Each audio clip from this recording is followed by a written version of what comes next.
Nicholas, what is good to you? I think about good now tends to be helpful or productive or skillful. And so it really changes the nature of how you look at it because you don't feel like, well, I have to be doing good. It's more of, I'm just doing my best to help myself and the people around me and the world get somewhere meaningful. Welcome to Chasing Good, a circle group podcast with the aim to help us better understand the good that's happening in the world today. Thanks for tuning in, and I hope you enjoy. Welcome back to Chasing Good. Today we're joined by Nicholas Van Dam. Nicholas is the inaugural director of contemplative studies with the University of Melbourne. His journey has seen him explore meaning in humanity, medically, physiologically, neurologically, and spiritually. He's actively working to understand mindfulness and meditation and how both of these influence our lives and our well-being. We discuss the role of contemplative studies and practices in mental health and how they guide us towards a purposeful and compassionate life. It's all really important and meaningful things that we cover off, and I really hope that you enjoyed this conversation just as much as I did. Thanks so much. Hello and welcome back to Chasing Good. Here with me today, I've got Nicholas Van Dam. Nicholas, thank you so much for joining me, mate. My pleasure. Wonderful, wonderful. Now, mate, I would love to start off because you do hold an interesting position as the inaugural director of contemplative studies. Can you please explain to me what contemplative studies are and what I guess that means to you in your professionally, but personally as well? Yeah, look, so that particular name, we selected that because there's been a bit of a shift in the field within the studies of meditation and mindfulness more broadly. And so that idea captures the broader array of contemplative practices that people engage in. And so obviously many people know about things like mindfulness or meditation, but contemplative practices can reflect things like prayer or being on a bushwalk or connecting to country or the things that people do in their everyday lives. And if you talk about meditation or mindfulness, people kind of have very specific ideas about what they ought to be doing and how they ought to be doing it. So, you might say meditation and think, oh, I'm supposed to be on a cushion on the floor in a lotus posture. But when I say contemplative practices, it kind of opens the door and allows people to think a bit more broadly about how they reflect on who they are, how they look inward, such that they can look outward. And I guess that's kind of how we define contemplative practices, which is a way of looking inward in order to kind of expand how you look outward or how you identify meaning and purpose. And it can capture a wide variety of activities. So then contemplative studies then is the study of kind of, I guess, how people contemplate or the activities they undertake in contemplation. Incredible, incredible. And now I know we took a little bit of a different pathway to what we normally would, but I'd love to understand more about you and how you got into this this position in this space. This is a really incredible position you hold. So it's University of Melbourne that you're currently doing this. But how does one become you? um, it's an interesting question. I often sort of, when students think about sort of how they get to where they, or ask me how do I get to be a particular position in my career, I often kind of say have conversations with people who are in positions that, are where you'd like to be and find out how they got there. The answer that I often give them is the answer is often quite surprising and rarely is it linear. And I think in my case, it's quite the same in that it's not linear. I sort of didn't wake up one day at 18 and decide that I'd be the director of a contemplative study center. It was a very indirect route. Um, Growing up as a young person, I was raised in the Lutheran Church, and so I always kind of had an interest and a passion in things related to spirituality and broader purpose and meaning. But for various reasons, that particular faith didn't align or work particularly well for me, and I kind of came to a crisis point, I guess, some years after my undergraduate education, as to how well that particular worldview and orientation didn't work for me, and was forced to kind of consider, what do I make of all of this, and how do I think about the world, and what do I want my worldview to be? And that came about for me in the context of, as is probably the case, or maybe is too stereotypical, a girlfriend breaking up with me at the time, and being in medical school and realizing that medical school was just not a good fit for ultimately what I was interested in, what I wanted to do. And at that particular point in time, I reflected on a mindfulness-based stress reduction course that I had taken as an undergraduate, and realized that there were some really useful things that I had learned about during that course that I hadn't really fully explored. And when I was taking the course, I thought, oh, this is wonderful. It's a great way to get into a really interesting nap, to get some rest. But, maybe I'll just park it while I'm on my journey to medical school. And then sort of in this period of kind of asking myself these big questions of, well, what is it I actually want to do with my life? I remembered a lot of what I had learned in that particular course and started reading a lot of philosophy and Buddhism and religious studies texts again, and thinking about, well, where do I want to go now? What do I want to do next? And so it seemed to me to be at that point that I wanted to pursue clinical psychology.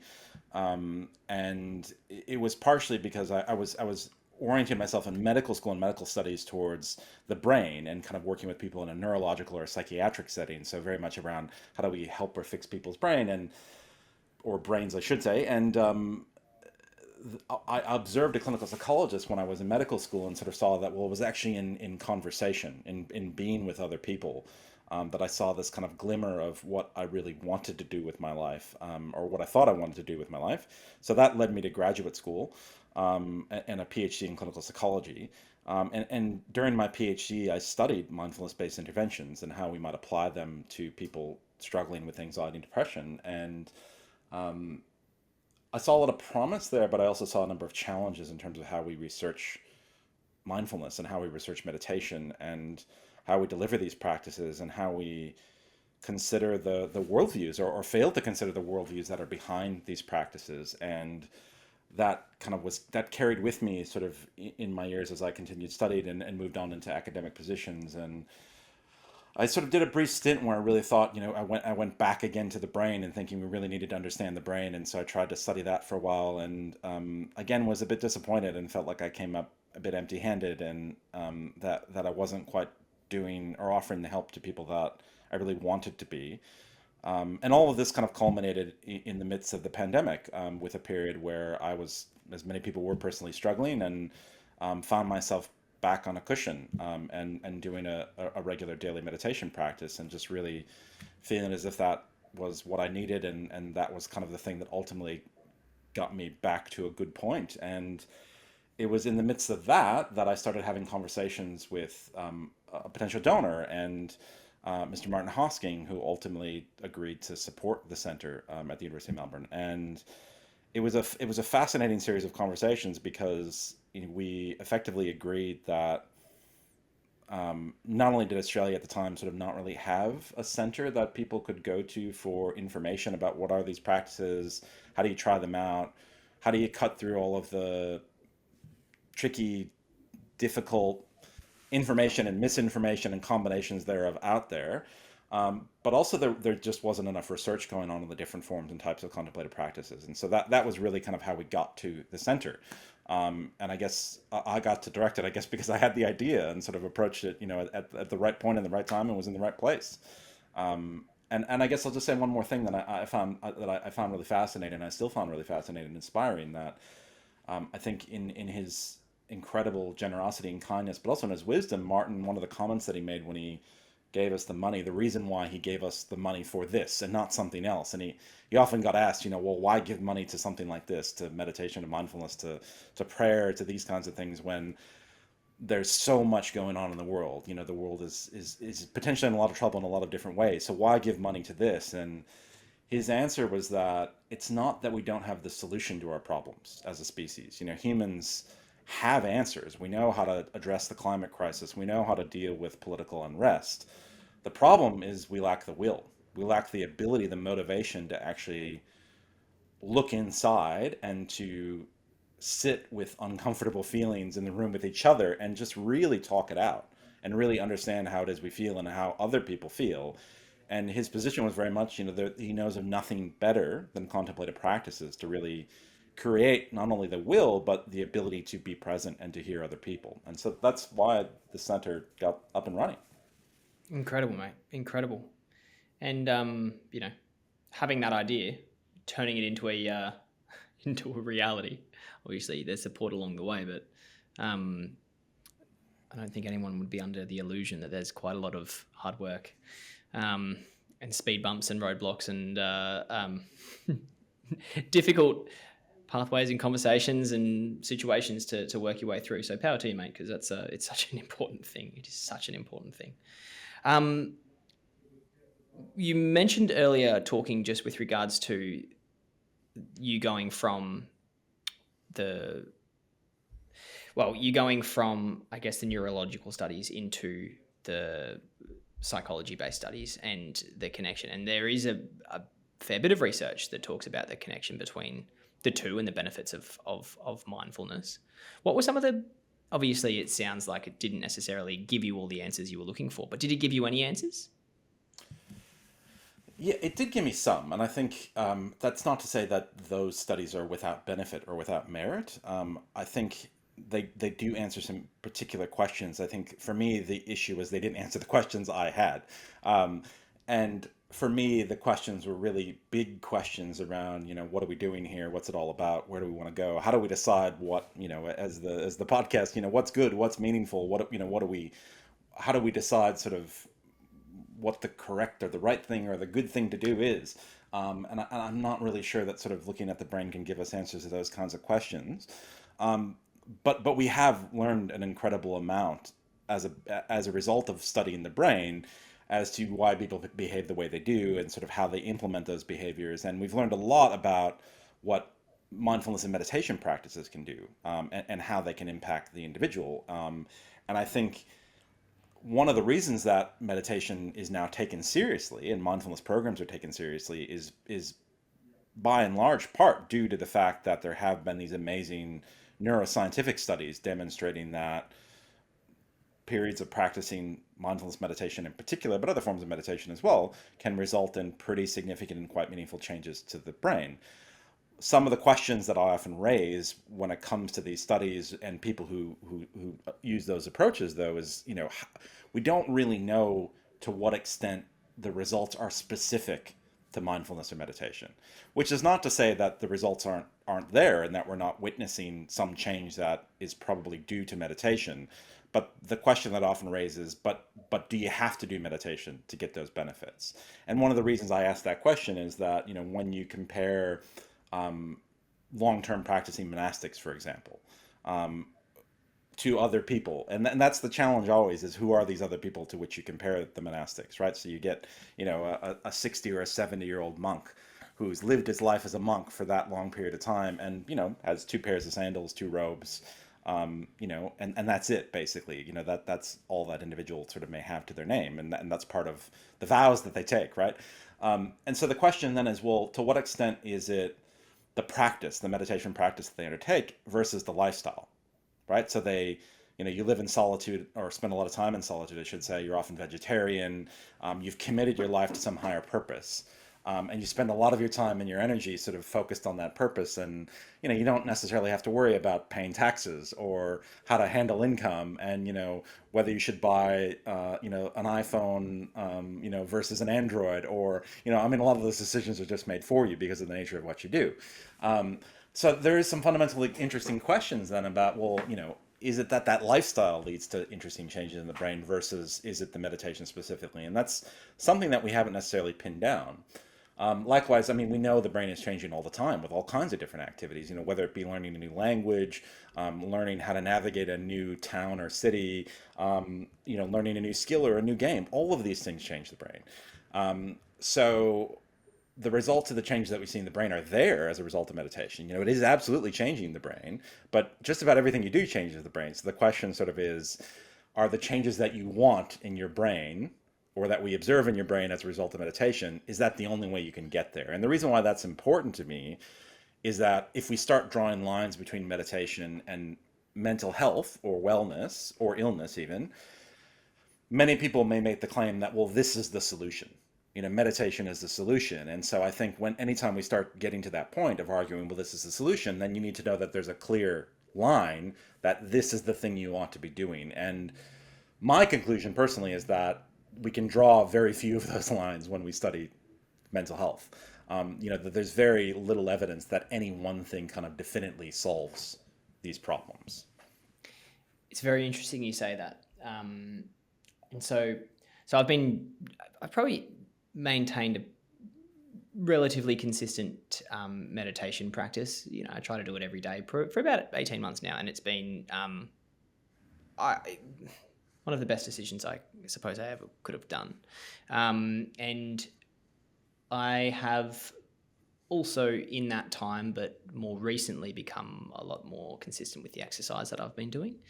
And when you talk about kind of the physiology connection point, like you got the brain, body, and mind, I suppose, and what I've found for myself is if I have exercised of a morning before I meditate, it's like meditating on easy mode. And then you kind of also wonder, well, if that's the connection for meditation when I'm just trying to clear my mind, is that also going to apply to everyday work? Is that going to apply to all other areas? But then equally, when you meditate, other things work too. So it does all tie in. Has there been any studies that kind of talk to the connection between meditation and exercise and even diet, as you mentioned, the vegetarian diet? Like it's a fascinating piece. Yeah, it's a really interesting question, and I'm actually really glad you brought that up. There aren't a lot of studies, and there's some interesting. I can certainly provide you interesting anecdotal evidence in talking to people, and even just thinking about myself. That many people that and actually we've seen this in certain large scale data sets, epidemiological data sets, where you look at sort of who are the types of people that engage in meditation. It often tends to be people sort of who engage in other wellness activities, so that already there's already a certain amount of physical activity. Often they're eating a healthier diet. Oftentimes sort of they may be less likely to have various forms of illness. So we know that some of these things go together, and the problem sort of with those kinds of studies is we don't know which one sort of is leading to which other one, right? Like, so it's very hard to know, is it healthy diet? Is it motivation for wellness? Is it the physical activity or the mental activity? Which came first, essentially? And it's really hard to pinpoint, because I think many people undertake or commit to big changes, and any behavioral change is incredibly difficult, as I'm sure having undertaken a meditation practice. But it seems to me as if once you kind of start to undertake one and commit to one, there's something like a switch that kind of maybe goes off that others may be easier as well. And I've certainly noted for myself that in periods where I've been really committed to my practice, I've noticed lots of other ways in which I change as well. I've started to, drink less alcohol, eat slightly better, sleep better. And all of these things, I think, feed into each other, in that the practice then becomes more productive, and you feel like you're seeing things more clearly, and it's easier to get into it, and you're feeling like you're then better able to apply the insights off the cushion. And as you said, when you've exercised and you've had a good night's sleep, and you're eating well, it's also a lot easier to sit on a cushion, right? Because your body feels good, and you don't feel weighed down by I don't know, an upset stomach, or having had a bad night's sleep, or being especially worried about all the things that are running through your mind about conversations that you've had. So I don't think that there's been a particular focus on kind of the nature of the relationship between these things per se that I'm aware of. But as I said, anecdotally, there does seem to be a relationship. And again, I think the challenge becomes, which one ought to come first, or how do they come first? I think I'm quite pragmatic in terms of how I think about clinical interventions, or how to help people implement behavior change. And so for me, at the end of the day, it's all about what works for you. What change do you want to see in your life? And if sitting on a cushion every day for 20 minutes is not going to be a thing that you find yourself being able to commit to, but being out in the garden is, and they kind of get you to a similar place, I don't have any objection to that. I like to encourage people to try things out, and particularly try forms of meditation out. But I feel like at the end of the day, it's not for everyone, and similarly, sort of different types of exercise are not for everyone. So, but I think, as I said, I think once you do kind of start to commit to some of these changes, some of the other changes also become easier. Interesting. You mentioned before the trigger point for you came from a period of crisis in your life. And I find this piece always quite fascinating. And I suppose this is going to lead into your psychology-based studies quite a bit. Is that typically the biggest trigger for kind of significant change in one's life, or is that or how often do you see people being proactive with these kind of changes? Is something I'm curious to know about.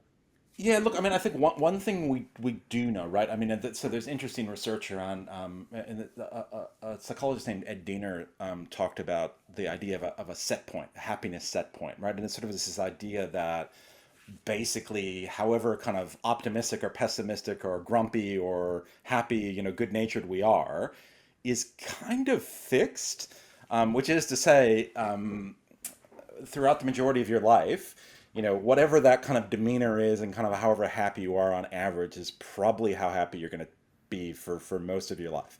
And there's some really fascinating studies, where you can look at people after major kind of events and changes in their lives. And the idea sort of is, despite the fact that there's a lot of fluctuations, people are up and down all the time, day to day, people feel quite differently, that's just the nature of living life. But on average, that's the idea that the happiness set point, and basically people kind of always return to their own individual set point. But the interesting thing to note is that there are certain events that essentially seem to irrevocably change people's set point. And those are sort of major life events, right? So, separation, of a long-term relationship, death of a close loved one, things of those nature, they can forever change someone's set point. Now, there's other research sort of looking at things like, what do people do with traumatic experiences, right? And so with traumatic experiences, people can process them in detail, and some people experience, what's been called post-traumatic growth, where, they take a trauma and somehow they find a way not only to manage all of the turmoil, emotional, physical, and otherwise, that goes along with that, but they find a way to actually become more resilient, right? And they become even more improved or better if you like that sort of way of looking at it. Whereas for other people, that trauma is so significant that it causes something like PTSD, and they're sort of kind of scarred, and they're really struggling to process or make sense of what that event means and how they make sense of their life as a result of it. So all of this is to say, for many people, I think significant life events require some kind of response. Now, you can think of a significant life event however you want, right? It could be something really small, it could be something really big. Obviously, each individual thinks about that differently. But I guess, to my mind, people vary considerably in terms of what they're prepared to do with those significant life events. Are you really prepared sort of to dig into the kind of existential nature of that, of whatever happened and what that means for you, and whether or not you're living your life the way you want to be or not? Or do you want to just put it down to, well, things just happen in life and there's only so much I can do with it, right? And in fact, one of the things I often share with people when I'm talking about meditation practice is the film I Heart Huckabees, which I don't know if you've ever had exposure to that film. So the film was directed by David O. Russell, and it's basically his interpretation of Buddhism. And what I love about it is there's this particular scene in the film where Jason Schwartzman goes to the existential detectives, and he sort of really he asks them, he says, I want to know what it's all about. Help me to understand it. Help me to understand. Like, I want to know what life is all about. I want to know the meaning. I want to find purpose. And what I love, and I often use this as an example sort of informed consent in meditation or in psychotherapy, what they say back to him is, do you really want to know? Do you really want to dig under the surface? Because most people don't like what they find when they do that, right? And so if you dig underneath the surface of things, you're often going to find things that are there that you didn't quite expect. And most people would rather just leave it and live life on the surface, right? And so the reason why I bring all of this up is, I think, yes, some people, it takes a major crisis or existential event for them to really commit to or explore this kind of practice. Some people find that crisis in the context of the practice and then are forced to deal with it. But I think there are many people who do these kinds of practices and still are not prepared or unwilling or don't desire to really deal with kind of what it means to be who they are on a deeper level. And it takes all kinds, right? At the end of the day, I would never wish upon anyone that level of existential crisis. I don't necessarily think it's a bad thing per se. Like, I think it's good to explore our values and to think about, where we're coming from and where we're going and where we want to be. But you have to have a particular set of skills to and particular sort of preparedness and training, I think, to really get into that. And I don't know that everyone is necessarily always ready for that, if that makes sense. Most Now, I certainly. don't know if that answered your question per se. No, it absolutely did. There was a few kind of key things that I guess go to there.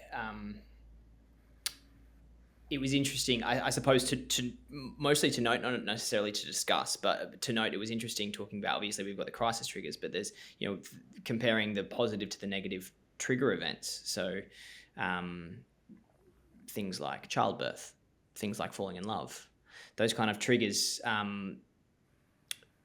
It would be interesting to know if there are similar types of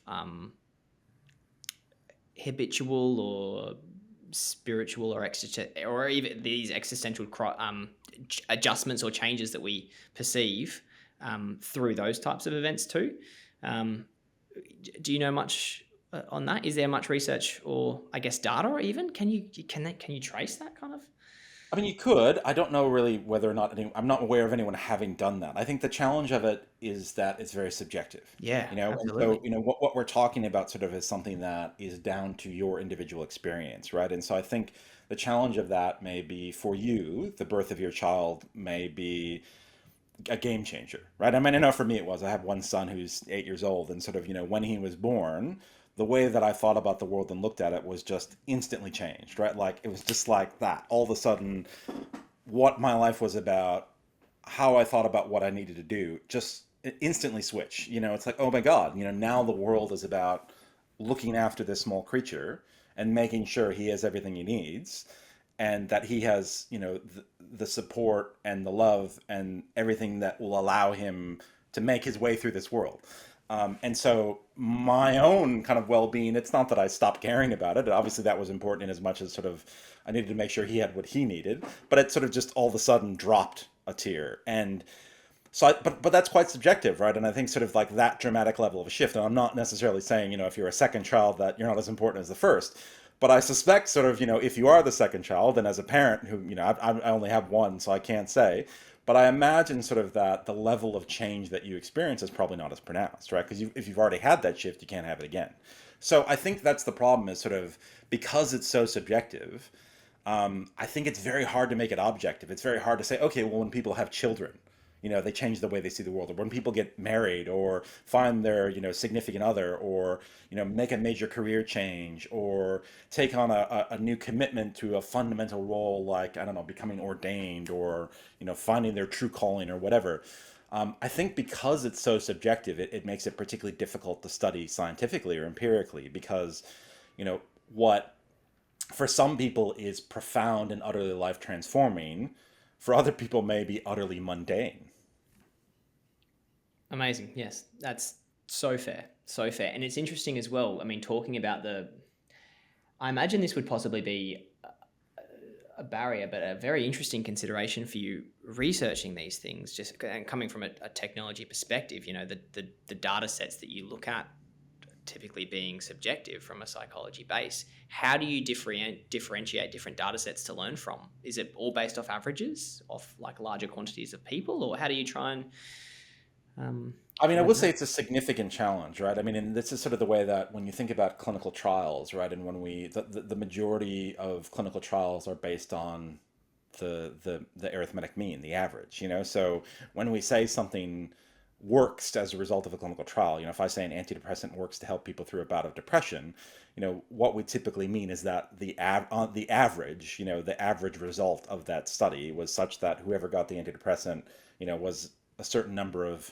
depression scale score points better off than if they had been in the placebo condition. Um, so I guess ironically, when we make statements like that, like these things work, I guess what we're really missing is that, there's a lot of people that aren't in the average, right? I mean, by definition, few people are the average. And so as a result, you do miss all this nuance of like the people that are in the different kind of crevices of the data, like we're looking at the mean, but the mean may not in fact represent anyone.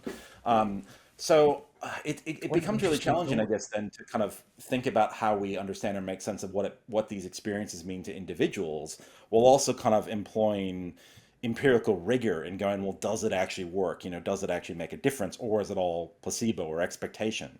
But there are ways of doing that. There's techniques where you can look at, do different people, and you can do this both by just talking to people, but you can also do this mathematically. You can get the sense of, do different people endorse questions differently because of who they are, where they are, what their experiences are. And I'll give you an example.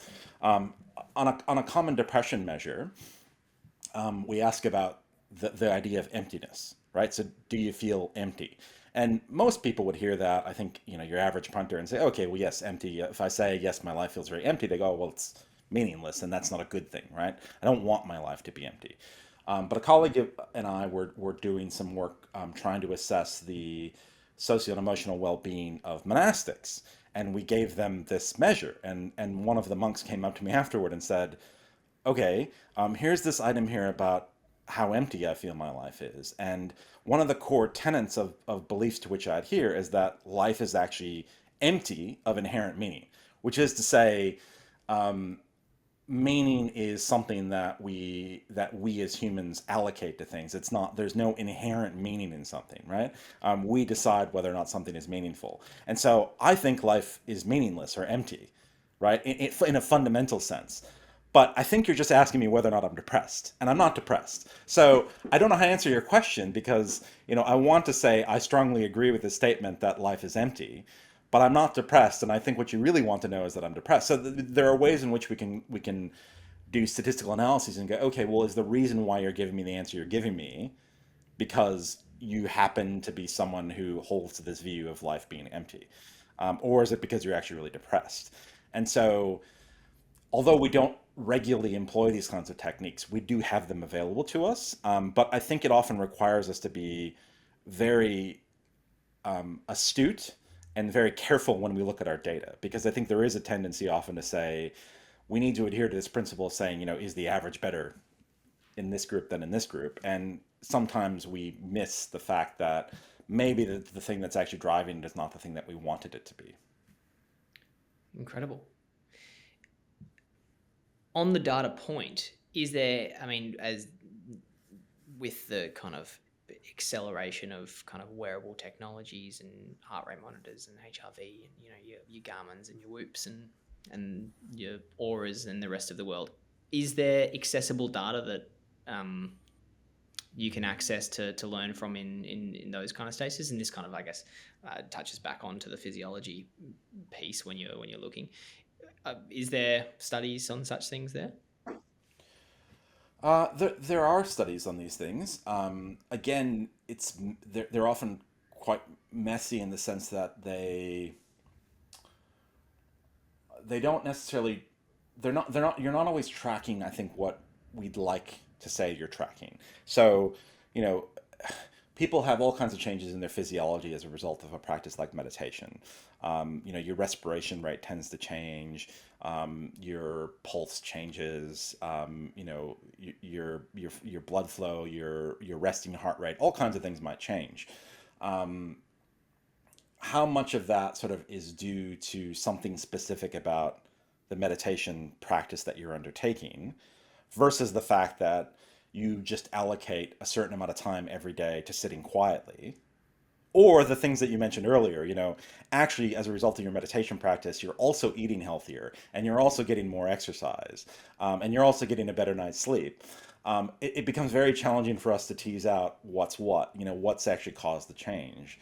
And this comes up a lot in brain scans of people who are meditators, because what we often do is we compare meditators to non-meditators in brain scans, right? It's a logical kind of comparison, or we train one group in meditation and we don't train the other group in meditation, we train them in something else.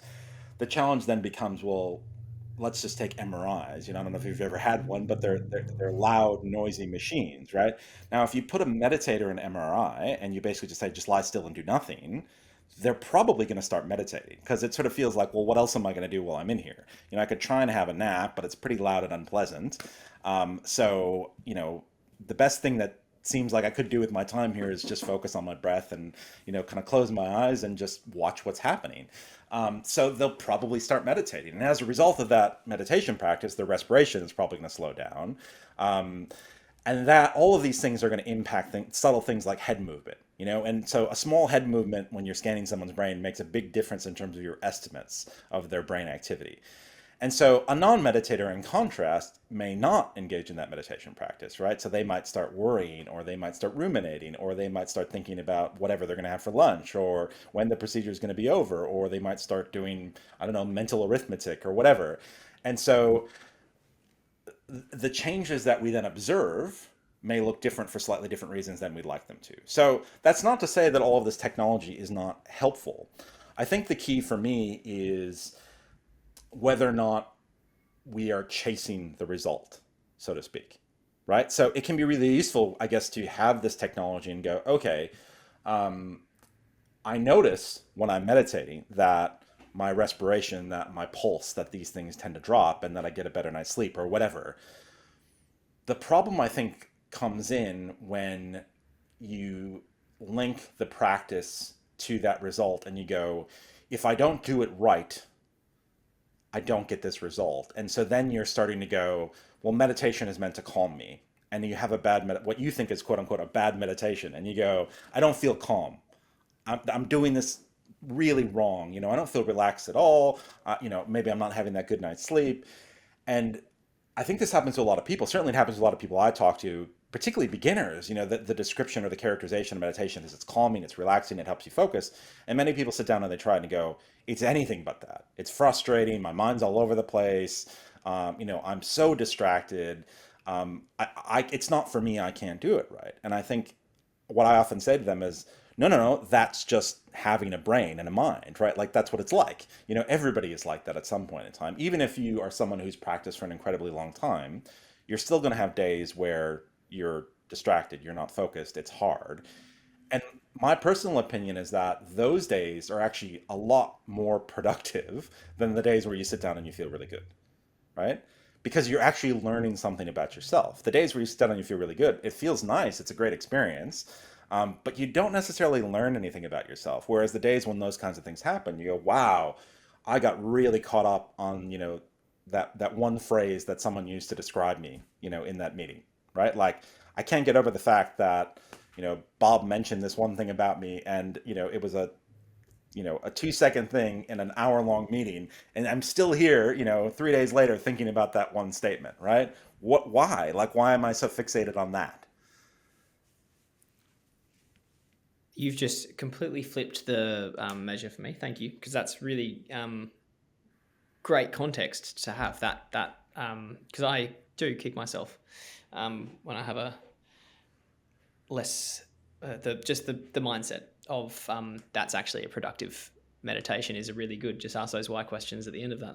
That's incredible. Well, and it's similar, like, one of the things that we do in psychotherapy with people that are trying to lose weight, I guess, is we often kind of encourage them not to look at the scales because, you get too fixated on the numbers and you don't, kind of the numbers then become discouraging to the point that you don't actually engage in the things you need to do to lose the weight, right? So it becomes something where we're so focused on the outcome that we're not actually engaging in the process that we need to get to the outcome.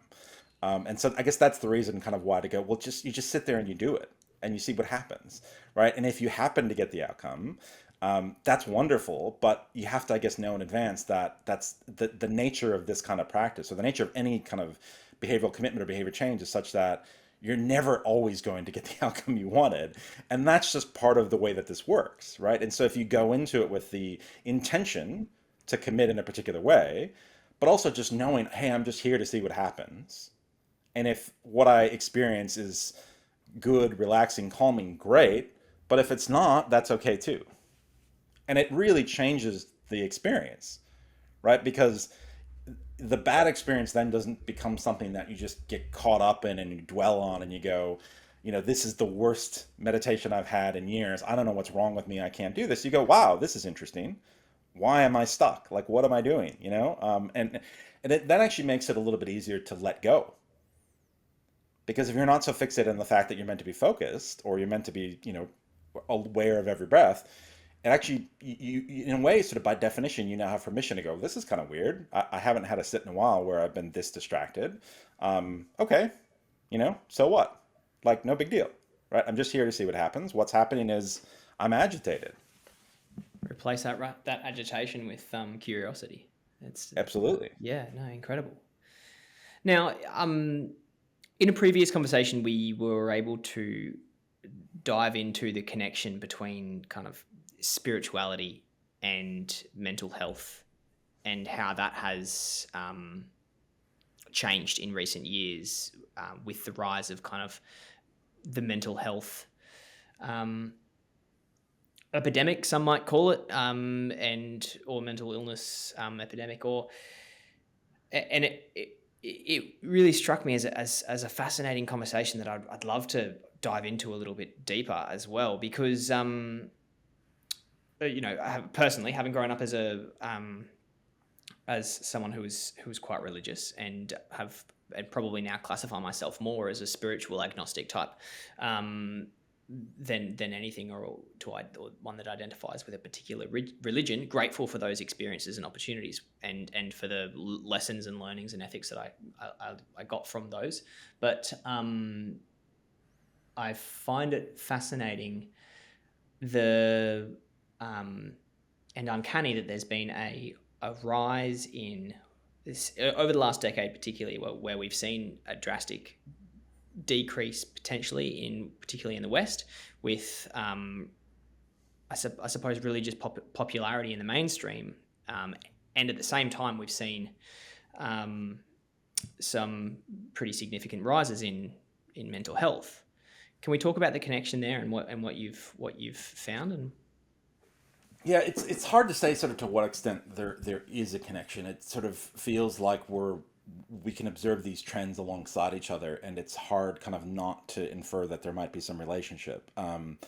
But how tight knit that relationship is not particularly well known, and so I mean, the reality sort of is mental health is never been worse. More and I mean the stats. I mean, it used to be 1 in 5 people. I mean, years back it was less than that, right? So I mean, we were talking 20% of people sort of had a common mental illness.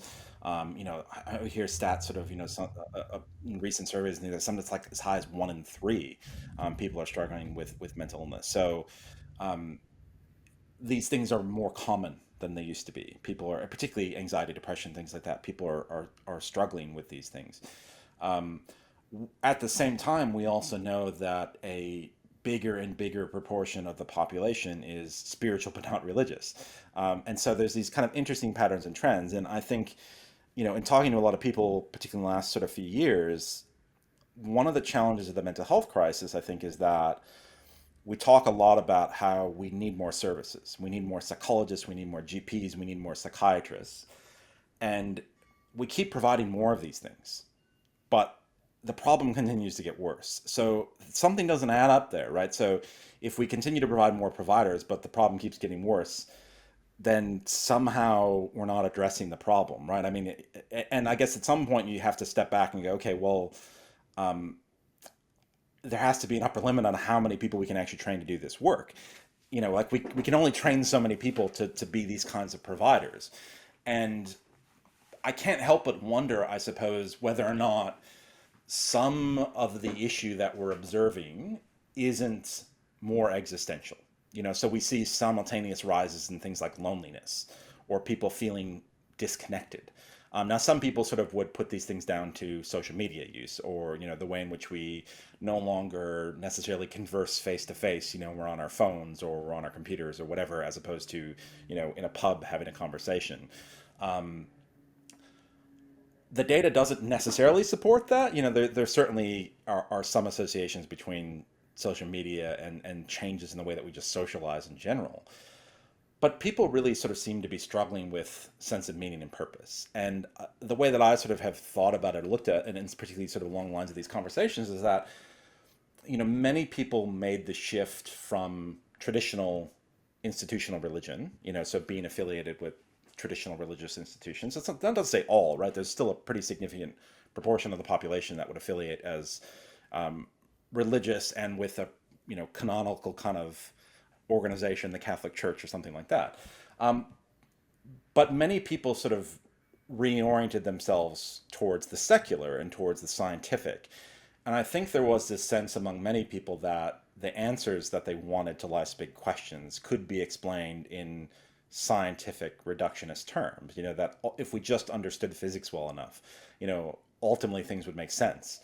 And even when you look at some incredibly smart physicists, I think they go, well, understanding, the physics behind things doesn't necessarily help you to understand the why of it. So why did the Big Bang happen?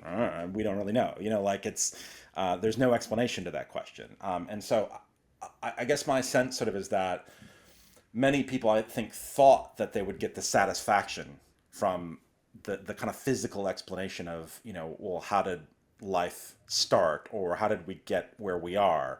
You start to learn the how, I guess, so to speak. But I think what many people are realizing is that understanding the how doesn't really help you or make you feel any better about the why. And the why is, I think, what many people want to know. And so I wonder, sort of in the context of thinking about mental health and thinking about this shift, you know, are there a significant number of people who are just feeling as if they don't really know what their meaning is or what their purpose is? And maybe that requires some reorientation of our thinking and reorientation of our service delivery as well. Because if someone is actually struggling with the sense of, I don't know who I am and I don't know what my life is about, I can do all the psychotherapy I want with them. I can give them lots of medications for depression or whatever, but that's not necessarily going to help the problem. And so I think that that's something that needs to be talked about more, in the sense of, I'm not saying we pull back on training mental health professionals. We need more, if anything. But at some point, we're only going to train so many. And so I think we need to start thinking about who else needs to be part of the solution to the problem. And if the problem is a problem of existential crisis, of lack of sense of meaning, lack of sense of purpose, we need more than just mental health providers in this conversation. We need people that are chaplains, that are spiritual guides, people that have thought long and hard about life's purpose and what it's all about, not in a proselytizing way, not with the aim of converting people to their particular religion, but with the aim or the goal sort of just sitting down and having a conversation with people. Well, what do you think it's about? Where do you want to go? What do you want your life to mean? How do you think through it? And I think one of the things that, particularly in the Australian context, we don't necessarily train young people in is how to think about worldviews. We don't have religious studies in Australian universities. So people don't get trained to think through questions like, how do I make sense of the world and the people in it? Where do they sit, right? And religious studies, I think one of the things that it does really well is it in contrary to what I think a lot of people think of, like, oh, it teaches you to be a Christian, it teaches you how to think about religions or how to think about worldviews. And so it's really quite brilliant training in how do different people make sense of the world, and if you wanted to apply those techniques, what would you do? Not here's what you do, go do it, but more of a, what would you do? How do people think about the world? How do people make sense of the fact that there is evil? How do people make sense of the fact that people have a different sense of morality? So I think these are all the kinds of things that we're starting to do more of in our center, because we're convinced enough that this is part of the problem of what we see in the world currently, that these kinds of conversations aren't happening, and we're not addressing enough of that side of the problem. And we're optimistic that if we could start to address that side of the problem, maybe we can start to address the kind of dire situation that we find ourselves in more broadly. Well said. Brilliantly. I there's so much to think about just in that single.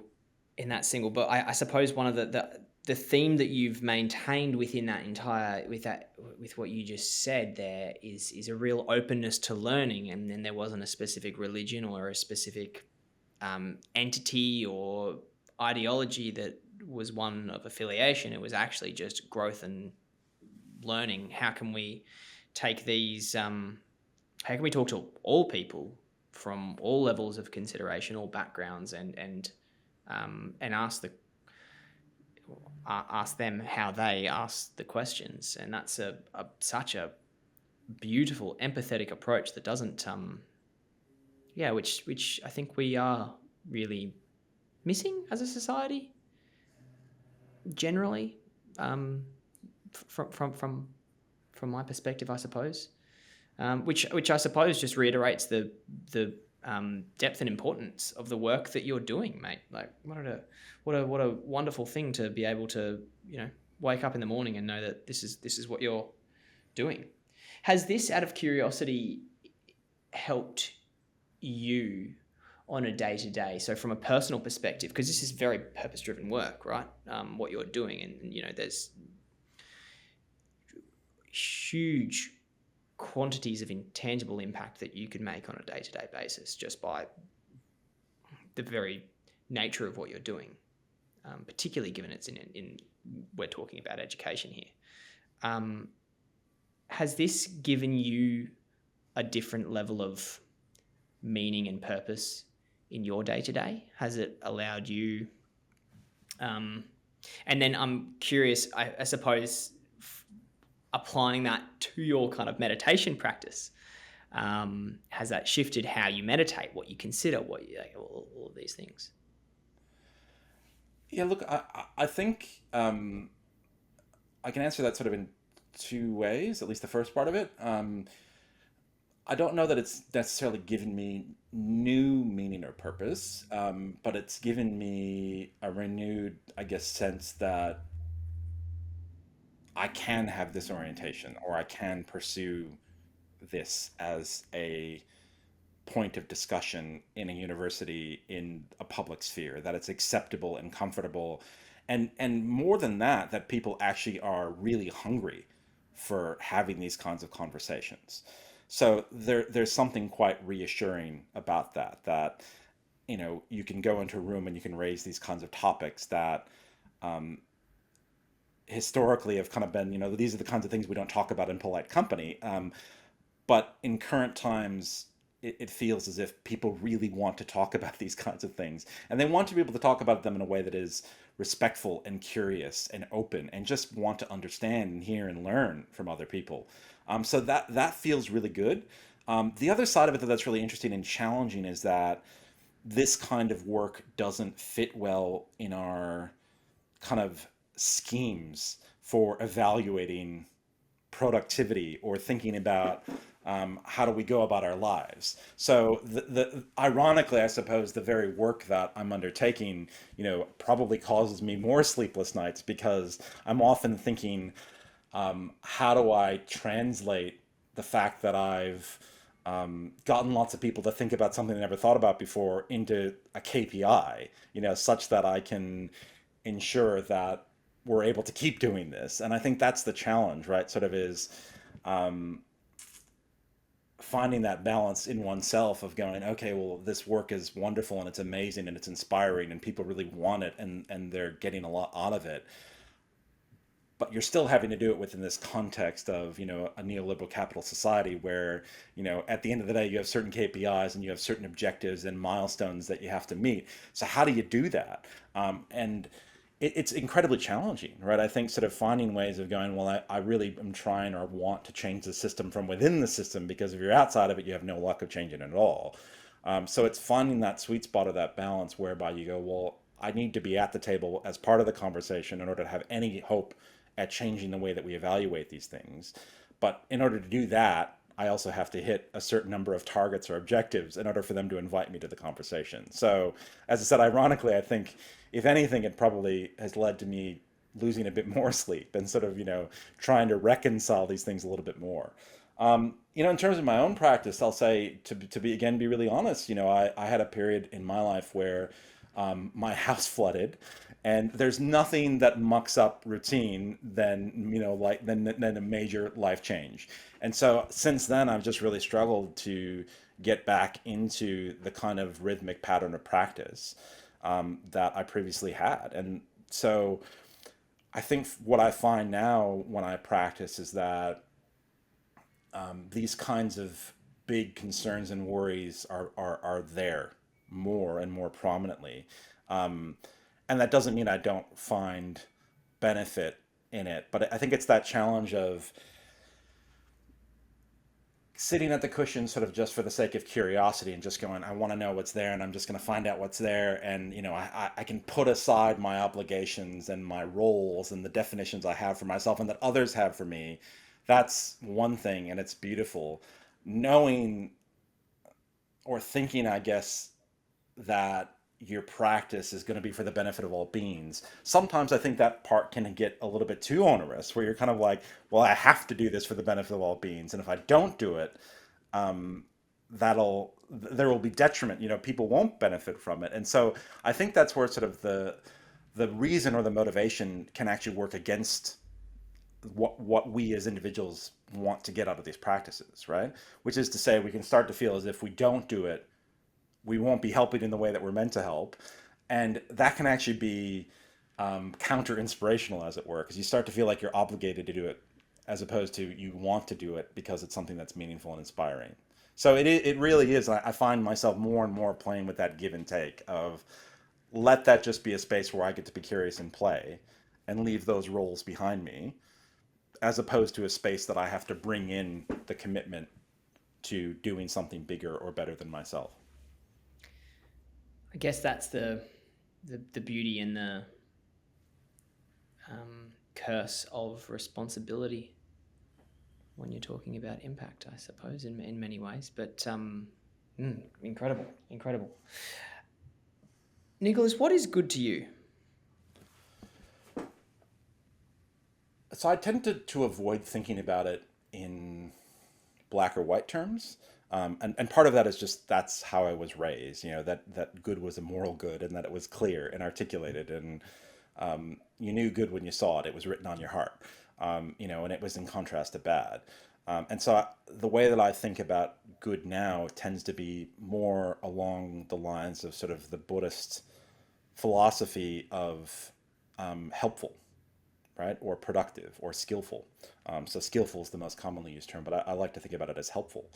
And the contrast of helpful or skillful is just unhelpful or unskillful, which is to say it's not towards the betterment or the benefit of other people or all beings, right? So something is not helpful or is not skillful if it leads to a negative outcome, right?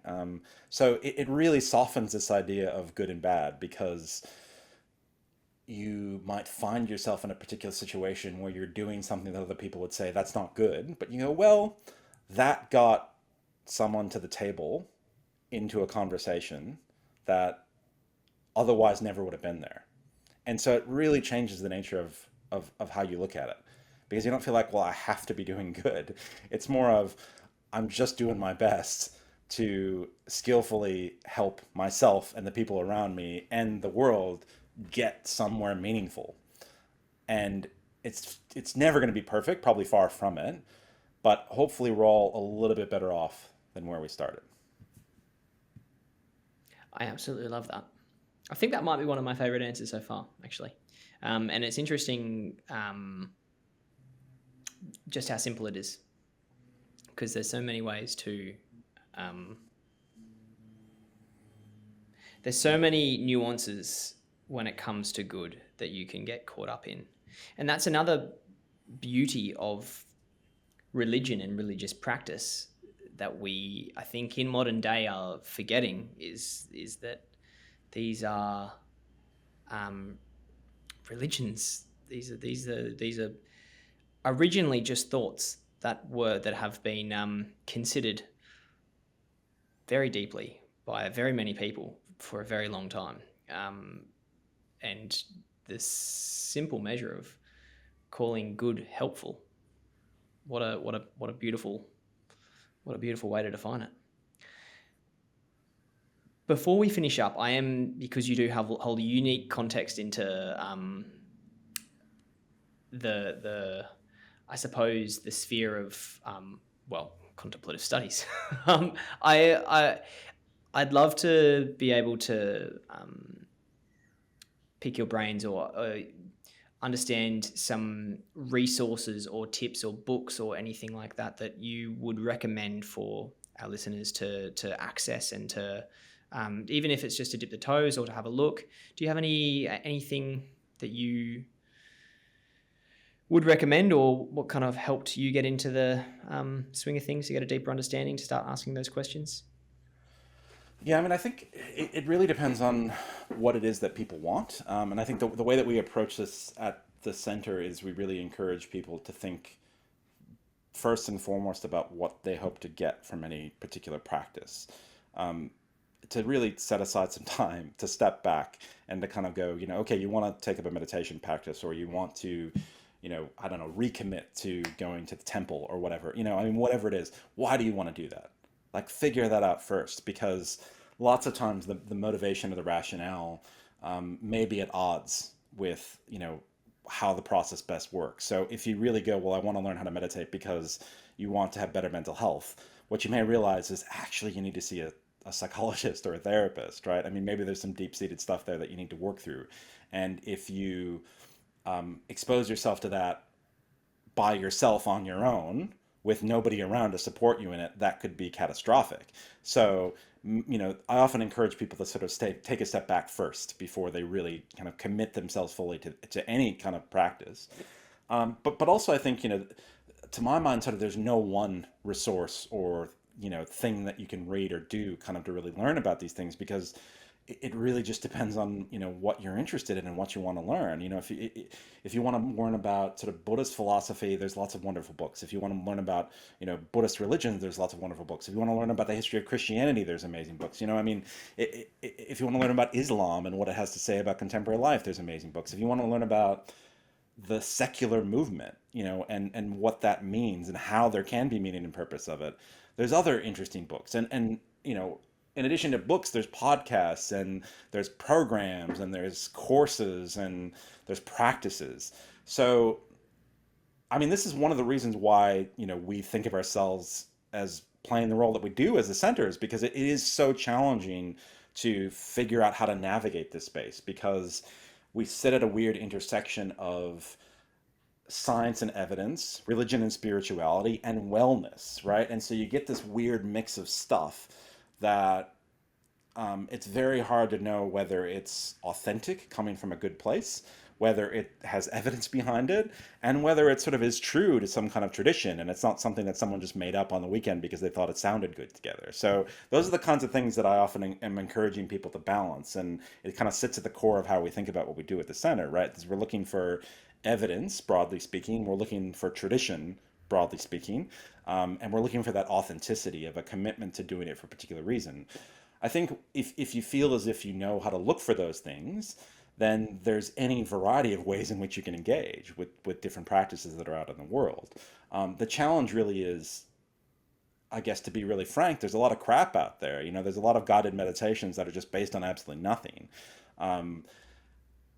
And there's a lot of stuff that, quite frankly, can be dangerous to people. So I think, in addition sort of to taking a step back and thinking about what you're doing, I often encourage people sort of to ask around, to talk to someone they trust, talk to a clinician or provider they trust, take it slow, don't jump into a 10-day silent intensive retreat, try out a few 5 or 10 minute practices and see what that brings up for you, and then kind of slowly progress from there.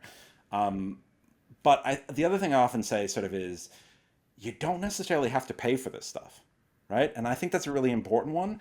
There are lots of, thousands and thousands of dollars retreats, where people will take you off to Bali and, promise to change your life forever.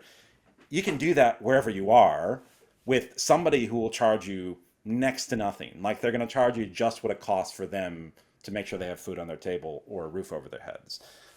There are many people who run these events for free, right? It's part of their jobs, or it's part of the mission of their organization. So I think I encourage people to be quite cautious about how much money you commit or spend on something, particularly when there's promises of quick changes. Because in my experience, the kinds of changes that people are looking for in these practices are rarely quick. And that's okay if we can come to accept that there just aren't quick changes when it comes to, reorienting our lives, or sort of having balance or purpose. So, steady and slow. I mean, above and beyond that, as I said, I think it really depends. I mean, some of the things that I think have been most meaningful for me personally, there's writers, I think, that sort of provide programs or there's offerings out there that are really balanced. Things like mindfulness-based stress reduction.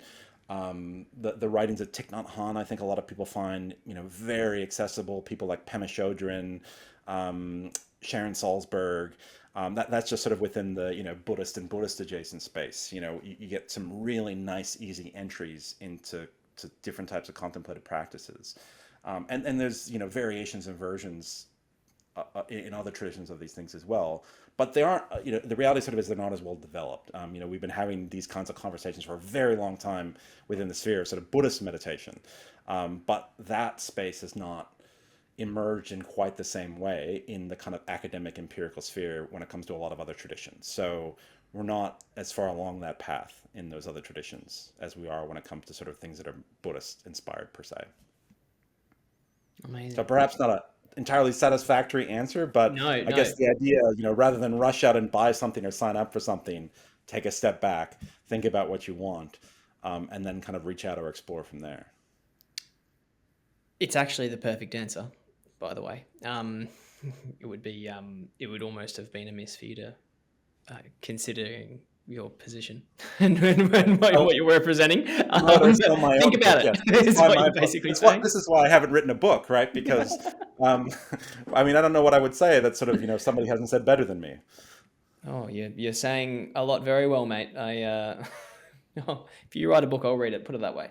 But look, I'd like to thank you sincerely for taking the time for sharing your wisdom. It's I get to say it quite a lot, but thank you for everything that you're doing on behalf of anyone who has had the chance to listen to this and not thank you in person. It's so important.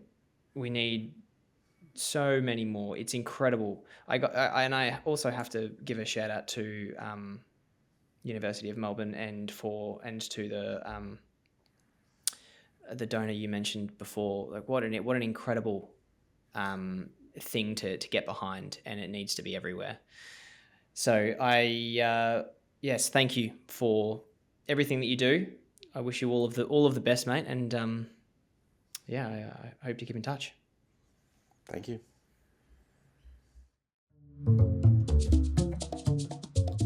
Thanks so much for listening to Chasing Good, a Circle Group podcast. Our mission is to shift the world closer to kindness, sustainability, awareness, and action. We hope you enjoyed. Until next time.